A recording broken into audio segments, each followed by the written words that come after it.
and welcome to Empowering Homeschool Conversations. My name is Peggy Ployer. I'm the host of this weekly broadcast put on by Sped Homeschool, as well as the founder and CEO of Sped Homeschool. We at Sped Homeschool empower families to home educate children with learning challenges, and I encourage you to check out our website at spedhomeschool.com to learn more about the resources and support we offer families. Some of the best resources we have on our website are the services offered by our partners who help fund our work, like Bookshark, who is sponsoring this broadcast. You'll hear more about the products that they offer families of struggling learners about halfway through our show. But if you're interested in checking them out ahead of time, you can just head over to bookshark.com. Each month, our broadcast and blogs focus on a central topic, and this month we're focusing on homeschooling at your child's pace, and maybe a little bit at your own pace too. And specifically tonight, we're talking about creating a unique homeschool learning oasis with some very, very special guests. And I usually say I have very special guests, but tonight I have really special guests because these ladies are my best buds. I love, love, love them. And I can't wait for you to meet them again because they've been on this show before, but they work behind the scenes a lot with Sped Homeschool.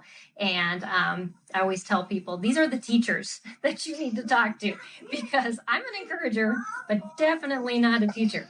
So tonight we have Amy Vickery and Dawn Spence with us, and I'm going to have them share at the kind of as we get started a little bit of their homeschooling background so you can get to know them and your professional background too, ladies. But Dawn's been working with me since before Sped Homeschool was started. We actually worked at the Texas Homeschool Coalition together, and then Amy's been working with Sped Homeschool almost since the very beginning. Yeah. And Sped Homeschool has been around since 2017, if you didn't know that. We actually are over 4 years old now. It's amazing. But yeah, we just love what we do, and we love encouraging you as parents. And tonight, I really think you're going to get a lot out of this broadcast because we're going to talk about an oasis. And as we were looking up that word, it really plays into just as a homeschool family with a struggling child, what we need to create in our homes. So super, super excited. So who wants to get started in introducing yourself? You guys going to fight over it? You go first, Amy. All right. So I started teaching 19 years ago. And I started teaching early childhood and just kind of worked my way through and went into special ed. And along the way, just kind of stopped working in the public schools and went more private and started homeschooling my kids about 5 years ago. Along the way, I've picked up some extra degrees, a couple of masters in curriculum instruction and also special education. Yeah. And so now the last 4 years, on top of homeschooling my children who are currently 10 and 5, and the last 4 years tutoring online, doing classes and tutoring online, I now also do educational testing for learning disabilities. And so I get the opportunity now to work in person with families here locally where I am. In South Central Texas. And so that's been a really exciting opportunity to get hands-on with families as well as, working with families around the United States and even in Puerto Rico and other places over the last 5 years. So that's been fun. I work with, my youngest is kindergarten this year all the way through. I've got a senior this year that I'm working with online virtually, and I've graduated 2 kiddos out of my program. As homeschoolers. So it's really exciting. And have been with Sped Homeschool, like Peggy said, since the beginning. And it's been a wonderful opportunity for me to grow and learn and reach out to other families and connect with other families. And it's been my home base all this time. Well, we love that. So thanks, Amy. Okay, Dawn, it's your turn. Okay. I taught public school for about 10 years and had my son, and he was about 1, and found out we were pregnant with twin daughters. And so we knew our family was going to change. And we didn't realize how much it was going to change. That when our daughters were born, they went to NICU and had some special things, and so going back to work for me was not an option.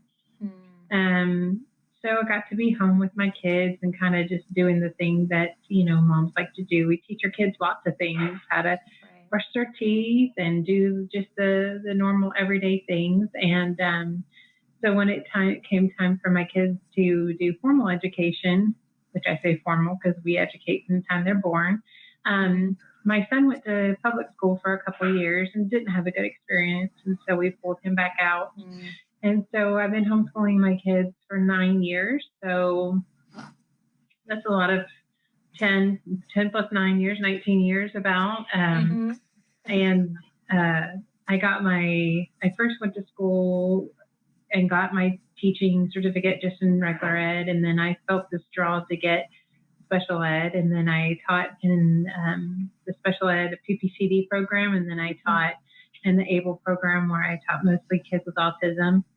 And then that's when I came home with my daughters. And I have 2 daughters, and one has special needs and learning disabilities, and my other one has some learning differences that she's really great. But so through them, and then just learning how to take what all the life lessons and what I've taught in the past, I could take it and use it with my kids. And then I have helped other people just set up things in their home, how to accommodate, how to read an IEP, and then use that in their home when they switch over to homeschooling.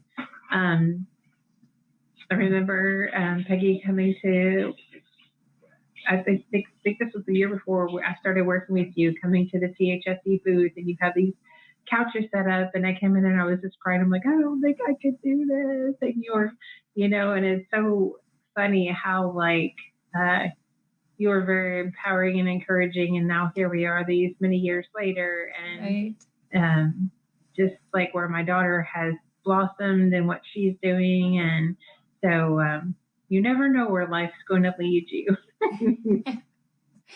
So true. Yes. I do remember that when we met and Dawn she was going to give up, and I'm like, no, you can't. You can do it. So yes, I am the encourager here. And these ladies have so much wisdom and teaching to share. And so yes, so they're going to share a bit tonight, but I'm also going to share with you as we go through this broadcast, how you can connect with them on a regular basis and dive in to help with the mentoring help that they provide, as well as an online webinar that they take all your questions and they answer them, kind of like a group coaching session they do once a month as well. So just something to dive into if you feel like you need some extra help or you're struggling. These ladies they know what they're talking about. As you've heard, they have experience in the home homeschooling with special needs learners, as well as just years of training as well. So take advantage of that. So well, thanks ladies for that introduction and for letting everybody kind of get to know who you are. So tonight we're going to talk about creating a unique homeschool oasis. And I want to read what an oasis, the definition of an oasis is, because it really points to what as parents, when we have struggling learners, why it's so important we create this environment. And so here's the definition. It says a small area in a desert that has a supply of water and is able to support vegetation. An oasis forms when groundwater lies close enough to the surface to form a spring or to be reached by wells.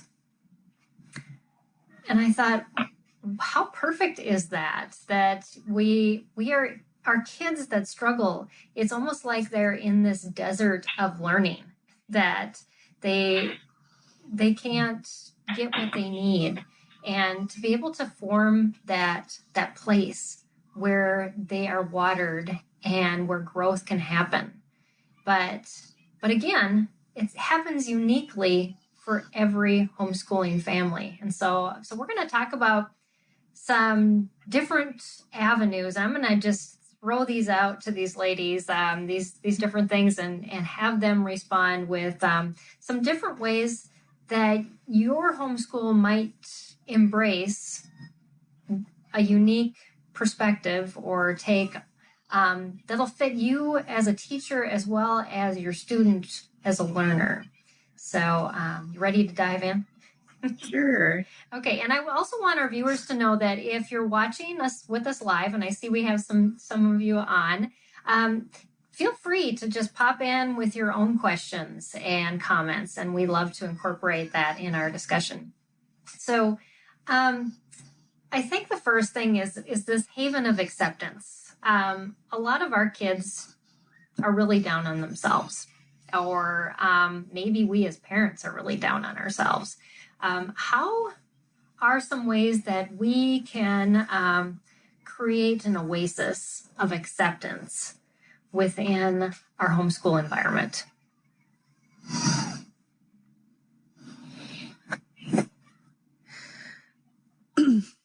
So one of the things I encourage parents to do is to kind of create, kind of backtrack a little bit and create an environment where your child starts feeling success at the beginning, just kind of going with that little bit lower level, starting with them where they're comfortable, where they're independent, and then start moving forward, because then they have that momentum of, hey, I'm successful. I'm feeling good. I'm feeling, it creates that positive, learning environment that you can then start working on that love of learning, incorporating interest, incorporating, things that your child is really interested in, and just building from there, because it's just such a wonderful, wonderful, way of just getting them to that next level, getting them to that ability to take those chances and put themselves out there. And because a lot of times our kids are afraid to be wrong because they've been told that they're wrong so many times. And so by starting at where they're independently learning and starting to build forward, then, they kind of gain that confidence of, I can do this. I'm not wrong. I'm not wrong all the time. I know some things. Right. So you're like feeding, you're watering what's already growing, and you're getting those shoots that have started to go further, versus trying to water things that are really struggling, which I know we do, but like over fertilizing and watering those things that are really growing, just so that the child can see, hey, look at this. I can learn. And so that's great advice, Amy. I love that. You got anything to add to that, Dawn? Another definition that I looked up when I was looking at Oasis today is a place of safety or sanctuary. And going off kind of what Amy had said, I remember doing this in the public school classroom with my kids with autism, and then with my daughter. It's called errorless learning, where you give them no opportunities to be wrong for a while, to re-encourage them. Like if it's spelling their name, you make it like, letter to letter. So there's no way that they can do anything wrong in the beginning, to gain that confidence if they've had a hard time and not realizing, sometimes the kids want to give up because everything's too hard. And if it's too hard, then you're going to might have behaviors. So if you make it so errorless that they just look at it and go, oh, wait, I can do this. And then start changing the activity and making it less errorless and giving them more opportunities to learn. I have found that works great. And like mimicking and having, if you're going to do something new, do it with them first. And even show them where you make mistakes. I mean, I have dyscalculia, so my math skills have come a long way, but I'm teaching my son algebra, and I can tell you, I'm like, wait, what? And I'm like getting the book out, and I might make mistakes. And so letting your kids see that you make mistakes is a valuable tool too, because then that's a safety place, because you make mistakes, we all make mistakes. Right. But it's a place where those mistakes are not going to be, pounced on and Right. were pointed out, and we just kind of roll through them together, and that's just the way it is. So those are some great ideas. I know Lisa is joining us, and she said, "Hello, ladies, jumping in. Love this channel." And Creative Minds Homeschooling says, "Amy has given me wonderful advice." So I know she is on your guys' mentoring group. So that's awesome. And so yeah, we're talking about creating a unique homeschool learning oasis. And one thing I wanted to talk about was comparisons, because comparisons can even happen in our home. And I know you have a very unique situation, Dawn, with having twin girls and them having very different learning struggles. And how do you work so that they aren't comparing themselves to each other? And Amy, you may be able to share some insight on this, even with your own boys or the students that you tutor that you may have gone through this. So I love your insight on how you help create this environment of acceptance when they see they're different. Right. And I think that's the part where sometimes it's hard when they start noticing and they start verbalizing, well, why can't I be like, so, like my sister? Yeah, because you're twins, are very maternal, but at the same point, they want to just, to have their thing. One thing that I've done since the very beginning is I do group work with my kids. We do Bible and science and social studies and all that, whatever. And I have from the very beginning differentiated their learning. So whatever my son is doing as a ninth grader, maybe doing different than what his sister is, and even my other daughter. And I've just made that part of our everyday. So if we're doing geography, Becca's going to do geography. She's just going to do it differently. And my other two are going to do it differently. And so it's like, this is just our work. And we just make it very normal. And you don't even have to really, call it out. But I think when they understand and they can accept each other, that's going to build acceptance from other people. Because then they like, okay, well, I'm different and that's okay. And that's the beauty of homeschooling, is that you don't always know what your peers do, because even when we go to co-op, everybody is learning at their own pace. Right. So just developing that thing that maybe I don't really call attention to it as much anymore. I remember in the beginning, I wanted my girls to do calendar time because they were in pre-K and blah, blah, blah. And Elizabeth was having a great time with it. And Becca was screaming her head off. And I'm like, why am I doing this? I'm like, just take Lizzie over here, do her little thing, and let Becca do her thing. And that's A-okay, because it's like, if you try to force something that's not natural and that's not working, right, that's why you want to give up. And so just don't make it harder, just work smarter and try to figure out what each kid needs. And that does help. That's a great perspective. Yeah. Because we as moms can do the same thing too. It isn't just the kids that do it. Right. We get kind of sucked into that whole process. It's this mentality that's in our society that just says we need to compare, and we have to fight against that. So thanks for bringing that up too. So what do you have, Amy? So one of the things that's been fun is my kids are 5 years apart, but because my oldest has some struggles and some difficulties, he learns in a different way than my youngest does. And sometimes it's my youngest teaching my oldest the skill. And in our family, that's acceptable because we talk about that we all have strengths and weaknesses that are different, and we complement each other and we work together. And so, it was my youngest started whistling first, and he taught my oldest to whistle. And there's been several things like that have happened that it's just been like, just little things. And, we talk about that everybody has their own strengths and weaknesses, and that's okay. There's not everyone's going to be good at everything. And, right. And so, yeah. Yeah, I love that. So we had a viewer ask a question kind of back to what you guys were talking about before on the topic of, helping them be super successful at the very beginning. But Lisa asked, she goes, is it odd to go back to an 8th for an 8th grader to 3rd grade math and writing, that's where I feel he would have both confidence at first.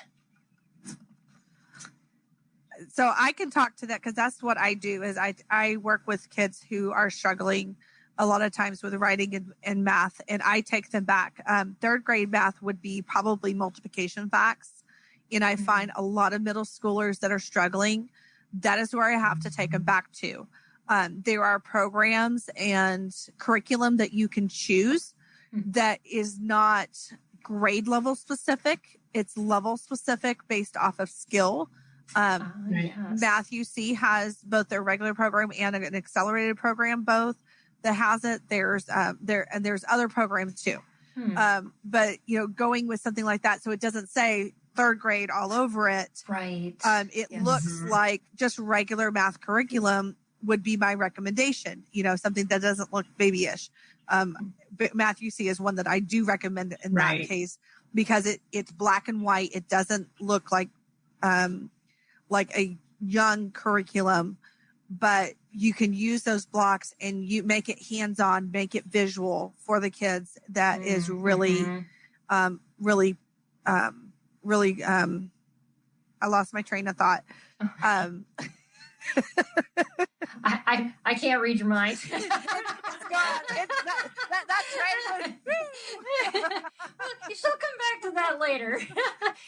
Lisa had a continuation of that question too, and she said, "I'm asking to see if eventually in a co-op situation with peers, he won't be on the same math or reading level. Should I be teaching 3rd and 8th? I mean, what are your thoughts on that?" I think it depends on the co-op and the situation. Right. I know different states have different co-ops. Some co-ops are just more the the extracurricular type stuff. Yeah. Right. Things. Right. Yeah. Or science and social studies. Is there an option for him not to do co-op at math so he doesn't feel like he's standing out? Or let him do the 8th grade co-op math with supports with a calculator or whatever in the co-op and then work with him on the 3rd grade level at home. I've seen parents do that too. Dawn, do you have anything else to add to that? Yeah, I think it depends on the makeup. We are in a great co-op that we have a special ed coordinator this year for the first time. And we basically work with the parents and work with the teachers and help them get on to make sure they have the supports they need. That may be something that your co-op may provide. The other thing is, math and writing is one of those things that has building foundations. And if you miss the foundations, like my son went to public school for 2 years and there was a lot of behaviors in the classroom, not his behavior specifically, but other children. So like when they're having to move out of the classroom because someone's throwing chairs, there was weeks where he got he had no formal education because we were just learning to survive. So I brought him back home and I went from the beginning and I caught him up because to me, especially with math, I think the beauty of homeschooling is we homeschool to mastery. So we want to make sure that they have those foundational skills before we move on to the next level, because you're not going to be able to, you've got to get those foundational skills. So if you need to go back, and then when you go back and he starts doing really great, then you can move a little forward. And then once you have those foundations there, it'll make it easier. And with writing, I mean, there's so many ways to make that on a lower level that won't appear that way. Like having them write about something that they really like and then just work with that. I mean, there's some foundational things that would be easier with that. But I would say 3rd through 8th is a big area, but I agree with Amy. It's probably some of those foundational things like multiplication and division that affects the kids when they get older. Yeah. See, they know what these kids learn at different levels. I couldn't tell you anything. I just love this. So, Lisa's follow-up was there are other people judging or making fun, and I think there was one more comment above that. Oh, she said, yeah, okay, I see. I personally don't mind levels, and I know that we are home with him and he doesn't have peers making fun of him, we don't mind if his grade level is an issue unless there are people making fun of him. Exactly. And so I think what Don and Amy are telling you is try not to pick co-op core classes that would really reflect on those weaknesses. Instead, things that he can do at peer level, maybe with some assistance, or ones that wouldn't require any helps at all because they don't require those types of skills. So she said, yes, it's foundational, holes and gaps. Thank you. And we talked about gaps last week too, and I want you to be encouraged to listen into that conversation too. And when you're filling in holes and gaps, there's nothing wrong with focusing on those holes and gaps and then going quicker through things that he's solid on. Yeah. And so you might go through more than one level of curriculum in a year because you're just focusing on those areas that are needed. Mm-hmm. Or you might find games or things that just touch on those holes and gaps. So that makes that part a little bit easier to do. And homeschooling, game schooling is huge. There's a great big Facebook page. Then you can go on there and time telling. They know all these games and resources that I've never heard of that, make filling those gaps and holes more fun than just here we go again, Right. Because a lot of times when the kids have the holes and gaps, it's because they're struggling. So what do we do in public school? We would give them 5 more worksheets of the same thing. And that's the definition of insanity. That's not going to work. So finding a different way to teach the same skill that will meet their need. Yeah, that's great. And that probably answers this question by Leanne. She said, how can I apply errorless learning to learning new math skills? So if you're doing multiplication, you would actually give them a card that says 3 times 4 equals 12, and they would just tell it back to you. Or, I'm trying to think of another example of where, you just have you have all the blocks out, 3 plus 4, and have the answer over there so they can see the mechanism. Because basically, the biggest thing I think with math is that it's so abstract that we need to make it concrete for our learners. And so they need to see what 3 plus 4 is, because, just throwing 7 blocks at somebody doesn't mean anything if they don't understand the whole meaning of behind what 3 plus 4 is. Right. So just making it very errorless to the point where they are like, oh, I see, that's easy.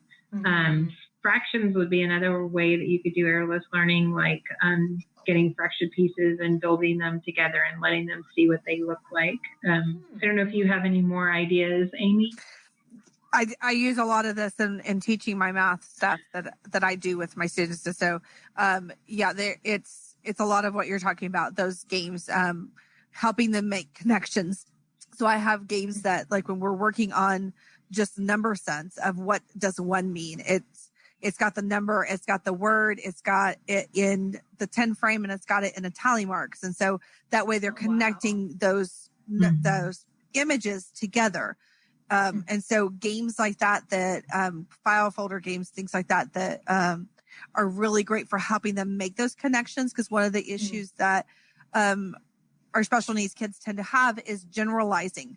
They know what the number 1 means, but then they look at it in the word form and they've got no clue, or they see it, in a picture form and they've got no clue, and that's the kids that are counting 1, 2, 3, 4, 5, 6, 7, 8, instead of saying, oh, that's 5, 6, 7, 8. Right. And so being able to see those numbers and those images in their head is going to be really helpful. And those skills are really important. And so those errorless learning skills from the very beginning, using the blocks, using the, like Dawn said, dice are another way to help, that can be used. Mm-hmm. They call them number cubes in math. So we're not gambling in math. Yes. So, That's great.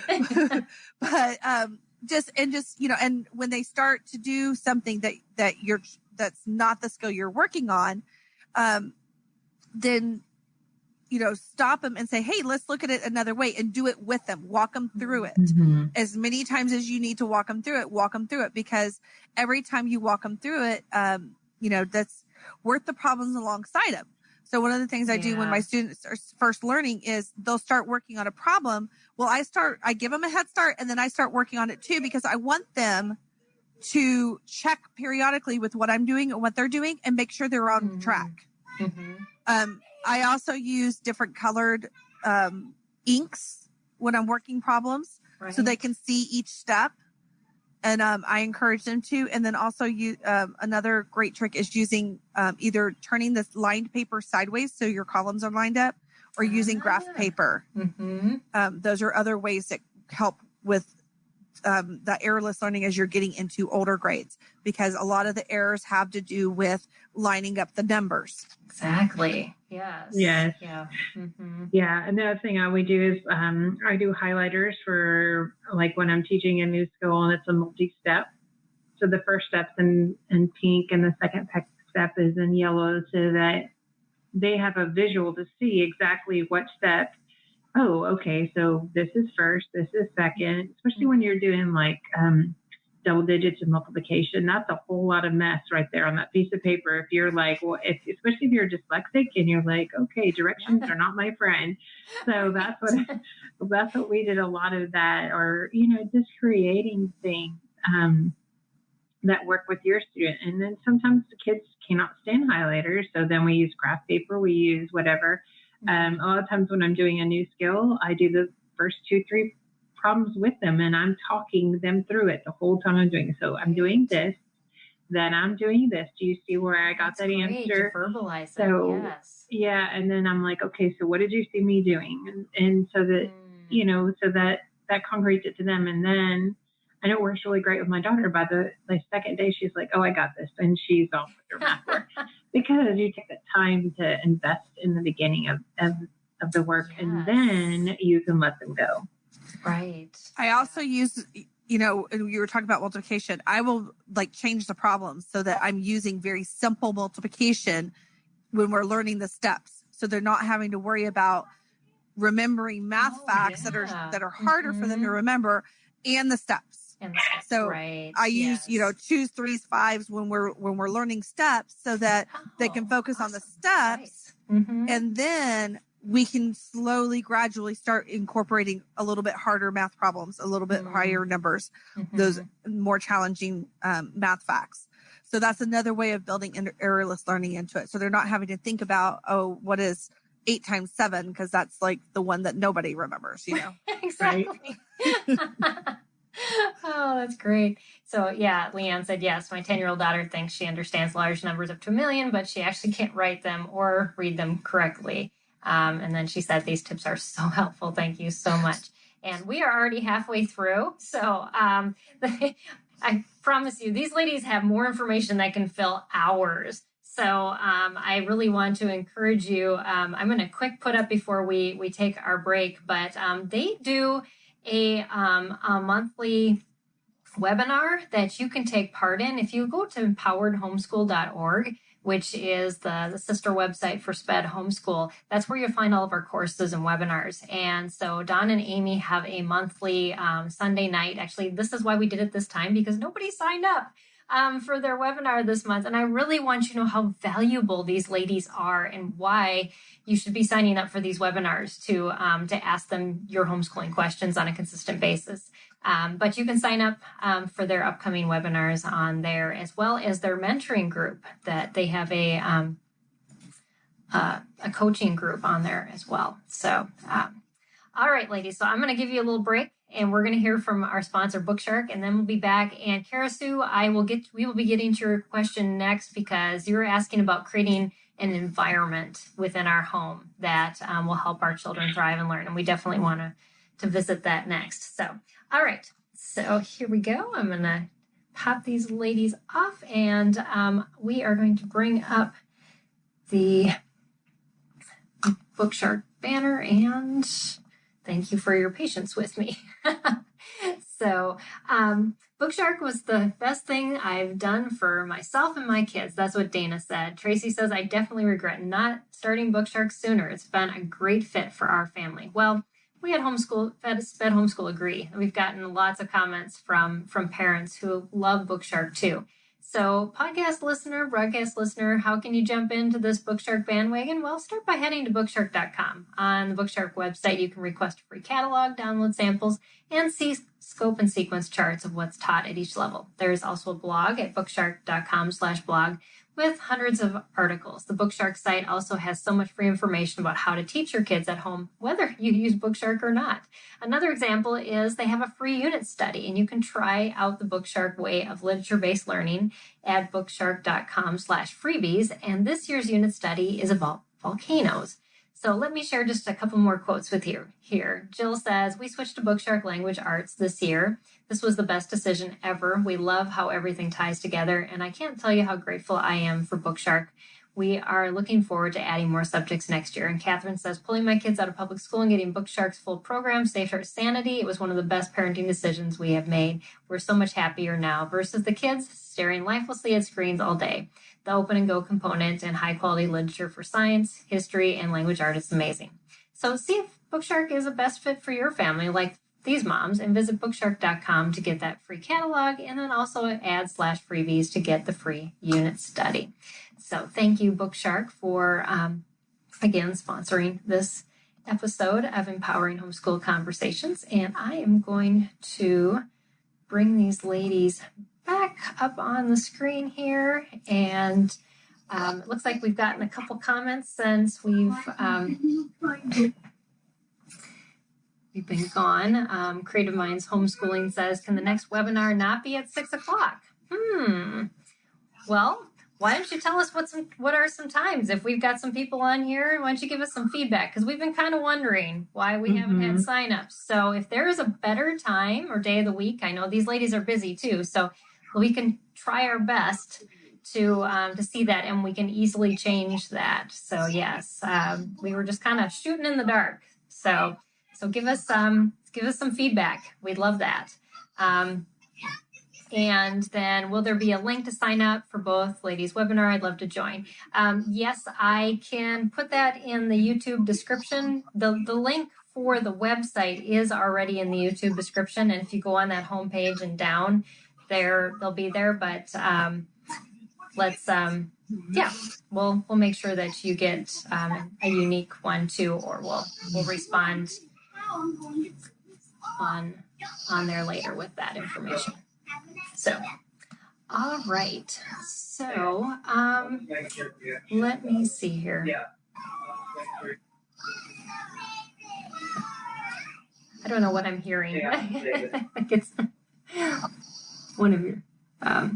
So we were going to get back to Karasu the Dreamer had asked about the physical environment being important too, and I know that was something else that I wanted to touch on, because there's a lot of things about our environment that can either make it very difficult for a child to learn or very helpful. So what do you guys have to share? So our physical environment here, I've tried several things with my boys. When we first started, I got them the Guyam ball chairs, and that really helped my oldest and getting to focus, and because he couldn't sit for more than about 3 minutes, and so that really helped him because he could wiggle around. Now we've kind of graduated where sometimes he'll sit in his room, sometimes it's on the couch, sometimes it's at his desk, sometimes it's at the dining room table. It just kind of varies. And being able to have that flexible seating seems to be important to him depending on the day. We've schooled in the car, we've schooled in this, at doctor's appointments. And so, you have to kind of find what works for you, and it may vary from day to day. We, different curriculums that we've tried, some have been successful, some have not. I find that with my oldest, he likes to be independent. So I have to look for things that will kind of teach him in a way that he learns independently. Whereas my youngest wants to be wants me to do the teaching for him. And he's, he's still young. So, that he's still kind of dependent on me. And so, it's, it's just finding that balance of being able to balance how they like to learn. Time of day sometimes was important as far as, working in the morning versus in the evening. I've got one that would rather get it done before breakfast than the other one. Well, he'll get around to it sometime after lunch. So that's some really good input. So not only is it just a change in the curriculum, but it's a change in location, orientation, as well as time of day. And those are all things to think about. So what do you have to add on to that as far as creating an environment that would help a child who struggles to learn better? Biggest thing that I remember from being in the public classroom is the less distraction, like having your area organized. We actually have a classroom in our house just because my kids, especially my daughter, needs to see when I'm in this room. It's learning time. And when we're not in this room, then it's, it's other time. Like she even calls me teacher in the classroom and mom in the house. So for her, that is, it's kind of funny. It's kind of important for her to see that difference. Things like noises, things like temperature, all of those things, can be a huge part. Or letting them have a fidget while you're reading, or, when you're reading about something, adding in, having an environment where you can have a video playing so that you can, reinforce what you're learning. So like we have a TV because I show a lot of videos. So if you think that that's something you're going to do, so just think about like your whole picture, but yes, environment really does matter. And my daughter, by the afternoon, she's done. She's tired. She's, so start earlier if you think that that's where your child learns best. Or, sometimes my kids the night before, my other two typical learners are like, can we get a head start on tomorrow? Can we sit down at the table when we have your undivided attention and work on some math before the next day? You just have to make it your own, how it works best for your kiddos. Yeah. And that's why we're talking about uniqueness. I mean, these ladies are giving you a lot of suggestions, but I want you to be able to say, yes, this will help us, or no, that will not at all. Because it's going to be unique. It's not going to look like everybody else. And that's okay. I mean, school for us starts at about 1:00 in the afternoon because I have one 17-year-old now that I'm homeschooling. And I'm not going to drag her out of bed because she's not going to learn. So yeah, we might as well do school later. But it hasn't always been that way too. And, these ladies will attest to that as our kids change, and we have to be willing to be flexible with that as well. Yeah, puberty and hormones, they need more sleep. Yes, exactly. So true. So it looks like 6:00 is dinner time. So we'll have to think of, if the time before that better or time after that. It seems like I think both you ladies have pretty busy Sundays. So maybe a time after that or a different day of the week. If you have a suggestion, Creative Minds Homeschooling for another day of the week that these ladies can think over too and discuss, we can there too. But we'd love the rest of your feedback too. So I know we talked a little bit about this inquisitiveness or lifelong learning. What do you suggest parents do to cultivate that and help their children to be more discovery oriented versus always just the instruction? Because in the short term, we want them to learn the facts. We want to help fill the gaps. But in the long term, we want them to continue learning. So what would you suggest to cultivate that within their learning environment? I think a big part of it is see where they're bending and where their talents and where they're, what they're interested in. But I know Amy has talked about before, her son does really great at building things. And if he can start out at the beginning of the day building things, he does better. So sometimes just giving them the tools, like we're studying geography this year, and I found at the Dollar Tree, like all the different like landmarks around the world that they could build the Legos with, and just like getting that building in, getting that. I have some circuits, so we're going to work on those sometimes. Just getting that hands-on. We're going to talk about geologists and excavators, how people go in and they excavate the ground and whatnot. So we're going to do some excavating, and just taking them, if they like to go study about marine biology, take them to places like SeaWorld and see what what the next level might be for them. So just field trips are a great way for them to see the learning beyond the classroom. Right. Yeah. Yeah. So Amy, do you have anything to add to that? So yeah, that was really great. And, let me get my words here. So what we do now, because my son is an independent reader, is I have my things that he has to do for me. And then he gets to fill his time with his interests. And I kind of started doing this last year because he wasn't quite moving into chapter books, and I wanted him to move into chapter books. And so I just started buying books that I thought would interest him. And I started out reading to him, and we read like one book together, and we started reading the second one. And then I got busy. As we all and I didn't have time to get, and he was like, we got to read this book. I was like, well, why don't you try? Why don't you just try? He ended up reading over 100 chapter books last year. Wow. And when he would finish a series, I would find something something else that he would be interested in. And sometimes he would just he would be like, no, I'm not ready for those. And he wouldn't go to them yet. And I would just leave him out. And within a couple of months, he would come back to him. And so he went from reading very basic chapter books to reading like, some pretty hefty chapter books by the end of it. Right. But that was it. But I just kept putting things in front of him that he was interested in. And or that I thought would interest him. And, or, I would be like, hey, let's watch this movie together. And it was a movie that I had a book on. And so I could get him interested that way. I found that audiobooks have been a great way to get him interested. Yeah.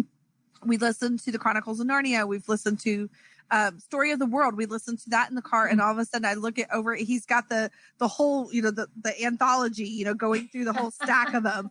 And I'm just as I'm reading those. And so when I couldn't get him interested in it other ways, that I used audiobooks, I used videos and things like that to kind of hook him and bring him in. And then you're hooking him in. Yep. Yeah. And so, but I didn't make rereading required because I knew it was hard for him. Because we had gone through vision issues for 2 years, and his visual tracking was low, and there were some other challenges with it. And I was like, yeah, it's okay. When you're ready, you're going to do it. And then all of a sudden it just all started to click. And he went into it, but it's because I didn't push it. And I'm doing the same thing with writing now. I haven't pushed writing, which is really hard for him.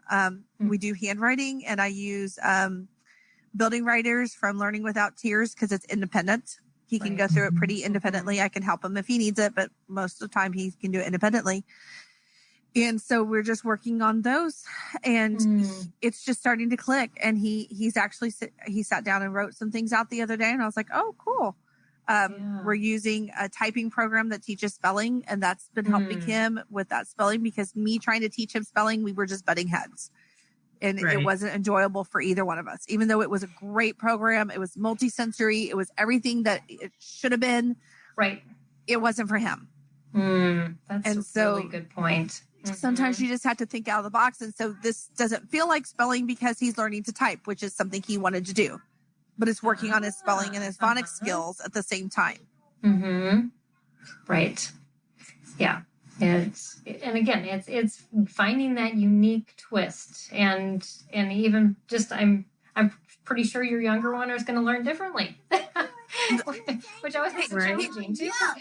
He's my computer hacker. He's hacked my passcode on my phone and my Fire Stick. So, and now I have the brilliant idea to let him learn coding. Oh yes, that'll help. I think you should take it with him. That program. So yeah, you can keep up with him. That's funny. So I got a question from one of our viewers. Lisa said, "How do you even handle getting motivated when I'm getting a lot of behaviors from my son? I think even though the work is necessary, he doesn't want to do it, or he struggles with neural fatigue, brain fog, and so." I know these play a part, but I'm not requiring much at all. Just a little bit of the basics at lower grade to achieve, suggest, and build confidence. So, motivation. So, sounds like she's on the right track. I would maybe set a time, either a time or a set amount that he's required to do. Some kids deal better with like a set time, and they know once that time is up, then they are done, whether they get one problem done or 5 problems done. And then the next time they come back to it, they come back and pick up back up where they left off. There's a lot of, can be said for, repetition over, quality over quantity. Getting 5 minutes in of direct instruction and that really good lesson in is so much more meaningful than sitting for an hour and struggling over it. Right. And so I think you're on the right track with what you're doing, Lisa. I think that incorporating more interests. What is he interested in? Does he like to cook? Does he like to build? Does he like, what can you build into what you're doing to help raise that interest? I know like Write Shop has some great writing prompts and some story prompts and things like that are really interesting. And, if physically writing is an issue, then you can always have them do voice to text using Google Docs or using Pages on the iPad. Right. Yeah. And so those are always great tools. And there's, it's still writing. It's still getting your thoughts out. It's still getting your story out. That's a good point. Yeah. So, Dawn? Like, I know when something is really hard for my daughter, I pick a game, like Connect 4. We do a few problems, then we play the game. Then we do a few problems, then we play the game. So she knows that if I get through this, then I get this. He's older. Reward-based, but yeah. Reward-based. And, I don't know what his, level is, but giving them something that is, encouraging for them, because some kids aren't encouraged by the same thing, or teach the skill through a game if they like games, or, say, hey, we get this done, then what are we working for today? As adults, we work for paychecks. We work for a lot of things. I get up in the morning because I know I'm going to have my coffee. So, that's my reward for getting up in the morning. So, how our kids are the same. Like, you get this done, then this is,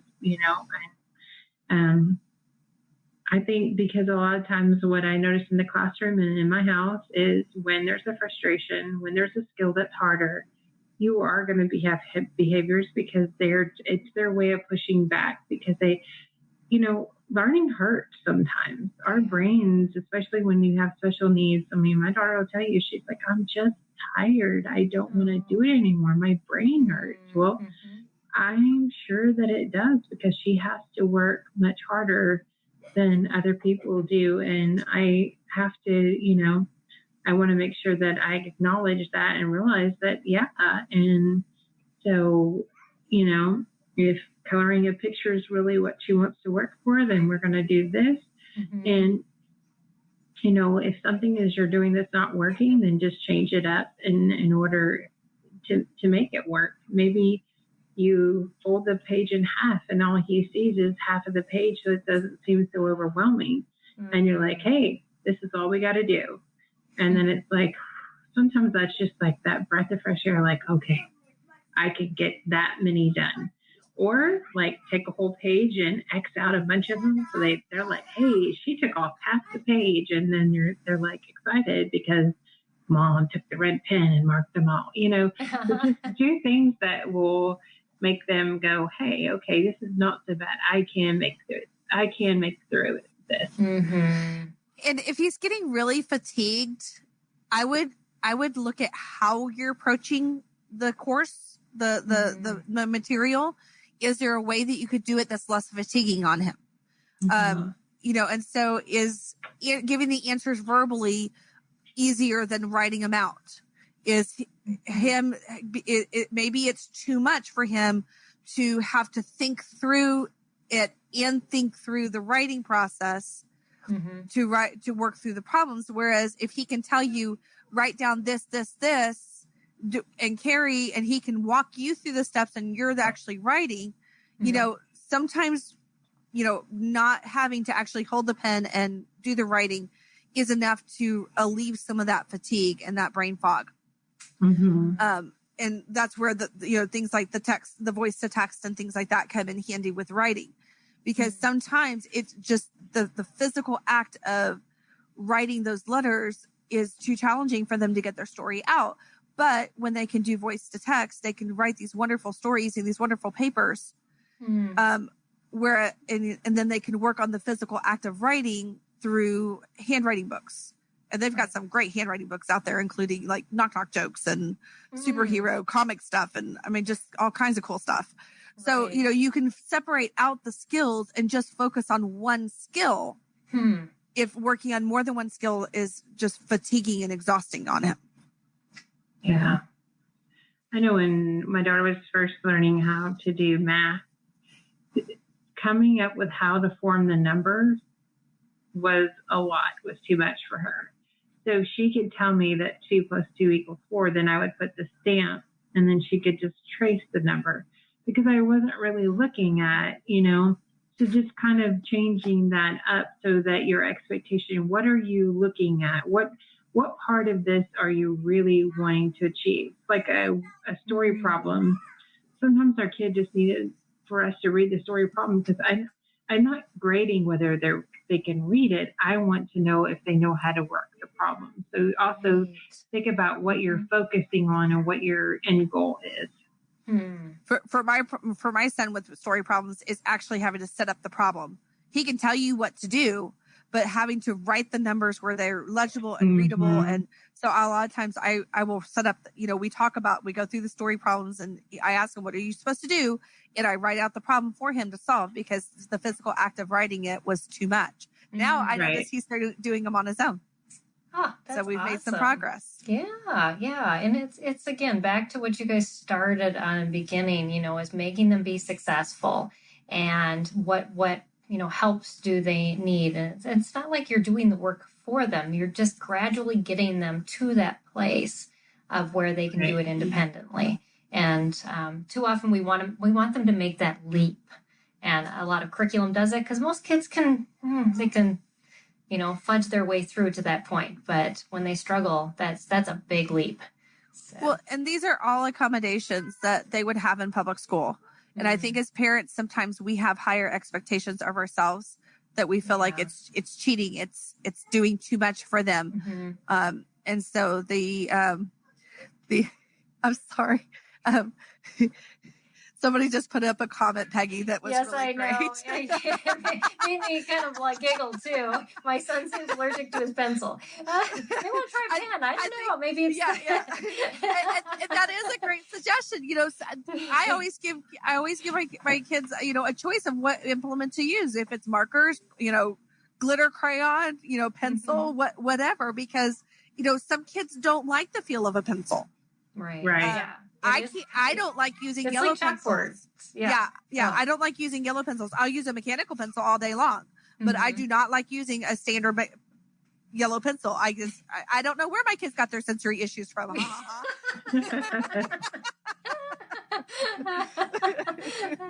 And Dom and I are laughing because we're saying the same thing in our head. Exactly. I have no idea. You had no idea, no. Well, Lisa says, thank you both so much. Such great suggestions. And our hour is up already. Okay, so you guys can now see why I love these ladies. They are just chock full of just joy and fun and so much wisdom. And I just really, really encourage you to connect with them. I'm Amy. I'm going to bring up your website. Amy's website is exceptionalheights.com. And I know the link will be in the feed of the YouTube video as well. And then if you want to take advantage of their mentoring group, that they'll respond to those questions on a daily basis that go into that mentoring group. Or if you want to take part in their monthly webinars, which it looks like we may change the time. I know Creative Homeschooling suggested maybe 7 or 8 o'clock versus 6 o'clock, the dinner hour. So we'll have a chat and put that in. But if you join the parent group, we'll make an announcement about that, or you can just watch those webinars and see how the time changes, or if we change day of the week. So be watching for that. But if you're listening to the podcast, it's empoweredhomeschool.org if you want to look at that too. And the link, again, is in the YouTube video. So thank you so much, ladies. Like I said, we could continue talking for hours. You two have so much to share. So Creative Minds Homeschooling Finch, she said, okay, he's allergic to all writing tools. Oh, so yes, that voice to text might be the best thing for you. I was thinking paintbrush and paint. Oh, well, that might work too. Or See, finger I and rock. or salt. Oh, Like yes, a and salt, like a bowl vinegar, of and the salt. salt. Beans. I'm still finding beans from our sensory bin.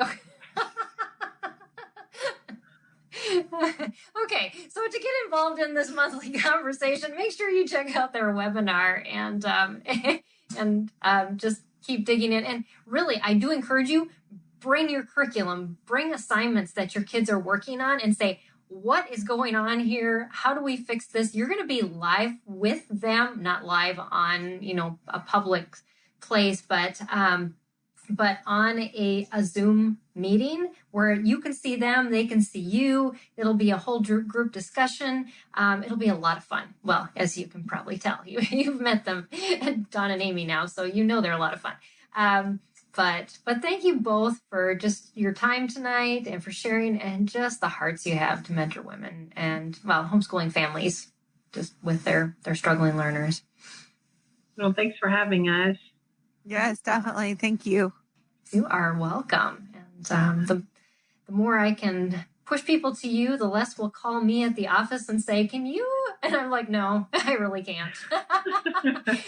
So don't call the number on our website unless you have a question about the website, because otherwise I'm just going to send you to Don or Amy or one of our other homeschool consultants because they have the answers. I don't. I survived my children. So thank you, ladies, for just inspiring us tonight, and for all the wisdom that you had to share. And I want to thank our audience for joining us on this very impromptu episode. We decided last night that we were going to change the date and time because our guest for Tuesday wasn't getting back to me, so I didn't want to have nothing. So this has been a lot of fun. And I also want to thank Bookshark for sponsoring this episode. And remember to visit their website at bookshark.com to check out their resources and see if they're a good fit for teaching your struggling learner. So next week, so a week from Tuesday, we're sticking to this same theme. And we're going to be talking about how challenges in creativity increase student success. So we're going to kind of be bridging off some of the things that we've talked about here tonight. And so I encourage you to come back for that. And I hope you can join me then. But in the meantime, make sure you stay connected with us on our website at spedhomeschool.com and with our new learning platform and community platform. You can actually join our general community also on empoweredhomeschool.org. And also don't forget to visit Amy's website at exceptionalheights.com. Yes, I've got all these things going through my head. And also Amy and Don's webinars. So thank you again, ladies. And I'll be talking to them. But definitely check them out and connect with them next month for their webinar. And we'll see you back here next week. So bye, everybody.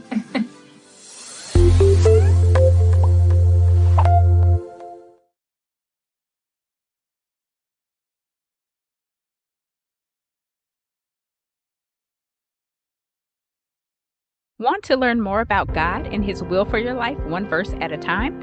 I'm Quinice Petway, co-host of the Your Daily Bible Verse podcast. I'm inviting you to tune in and subscribe at lifeaudio.com.